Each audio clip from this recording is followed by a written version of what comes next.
tutam ziko sawa. Harambee! Long before the Independent Electoral and Boundaries Commission IEBC officially opens the campaign season, the gubernatorial race in Kakamega is already taking shape. It is a contest for one of Kenya's most politically significant counties, home to nearly 2 million people, 12 constituencies and 60 wards, a county whose political choices often reverberate far beyond Western Kenya.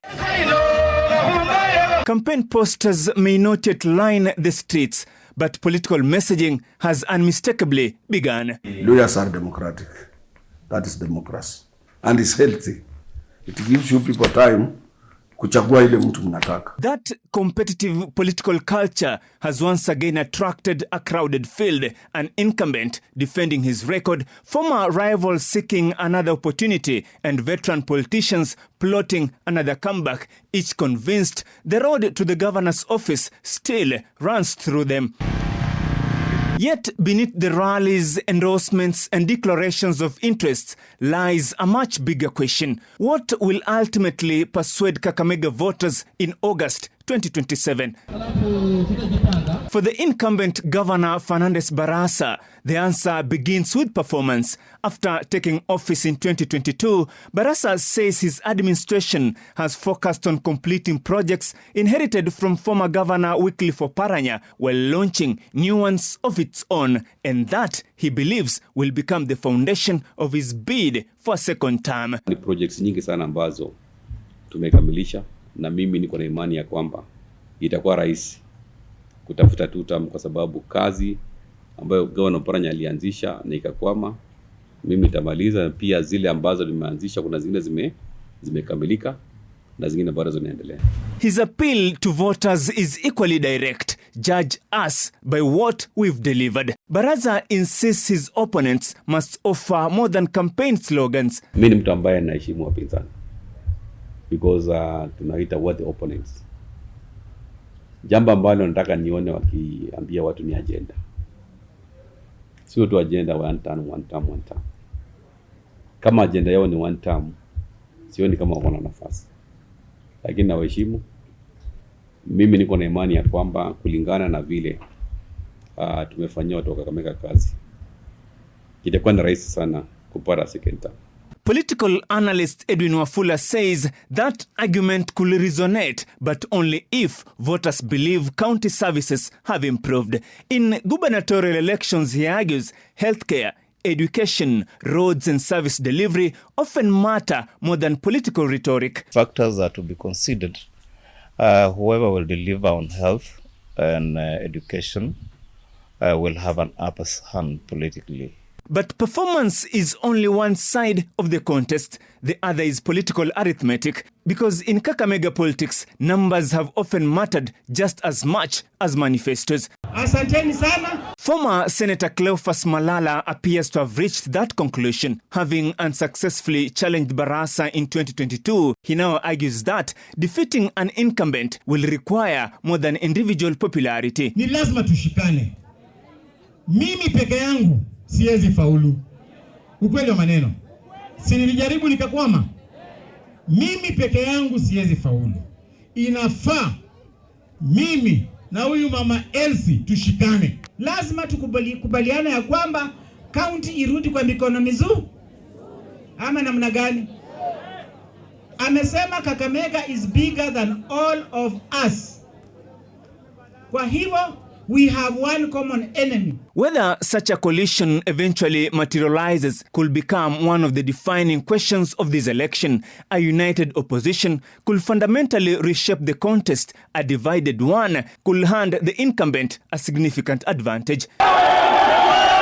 Inside the governor's camp, however, there appears to be little concern. Deputy Governor Ayub Savula insists none of the declared challengers has demonstrated the political organization, party structure or county-wide appeal needed to unseat the current administration. Mimi sijaona ndume Kakamega county hii hata mama wa kuangusha mimi na Fernandez Barasa. Sijaona completely. I'm not seen.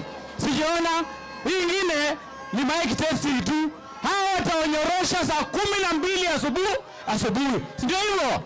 Na Na mimi mtoto wa pasa nitasimama na Fernandez Barasa tutam. Yet this contest is not only about personalities, it is equally about political vehicles. Which party tickets will candidates eventually carry? Will ODM remain united behind its incumbent governor? Or could national political realignments redraw voting patterns in one of the party's traditional strongholds? Senator Boni Khalwale believes those questions could become just as decisive as the candidates themselves. Barasa is hoping that they will do a bit of zoning so that President Ruto can hold his hand for him to scrape through.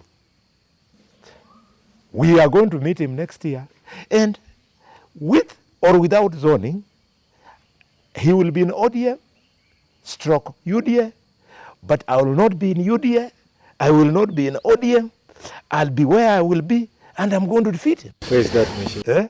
Where is that? That is for another day. He formed his own party, just marketing a new political party as a bullfighter. It will not go beyond Malinya and Shinyalu. It will not go beyond that, Malinya and Shinyalu.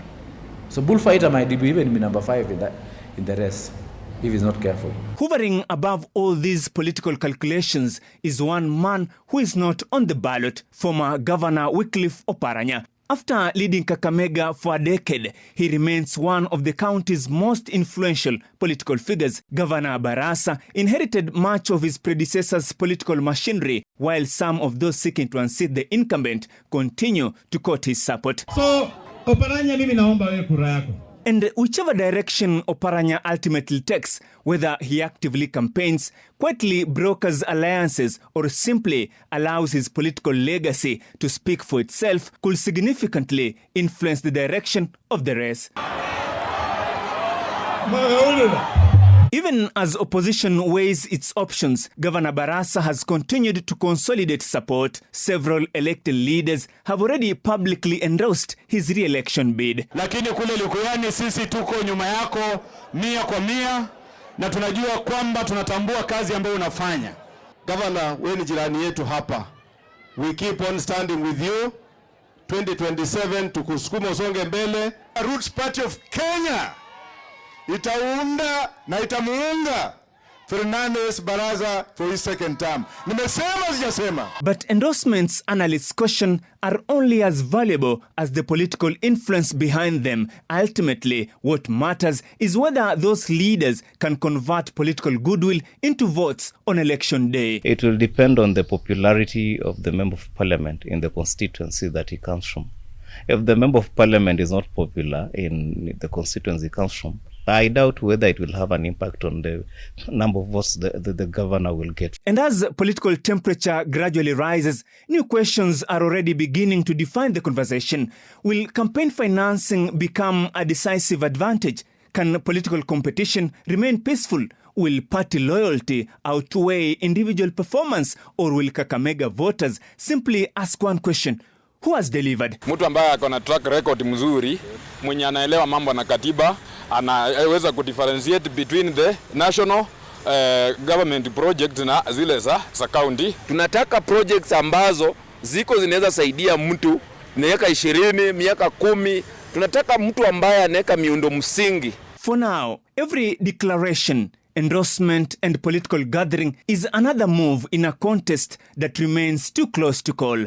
This is no longer simply a contest between candidates. It is a contest between competing political forces. The incumbent is banking on performance. His challengers are betting on unity and political realignments. Whether Kakamega ultimately votes for continuity or chooses a new political direction may well depend on which of those competing forces proves strongest before voters cast their ballots in August 2027. Deliverance in our land. Amen? That is why we are here. The 2027 governor's race in Kakamega is no longer about who wants the job. It is about who can build the broadest coalitions, survive political realignments, and convince the voters why they need the county's top seat. Campaigns have started, albeit unofficially. However, the verdict lies in the hands of the voters come August 2027. Julius Juma, NTV, Kakamega.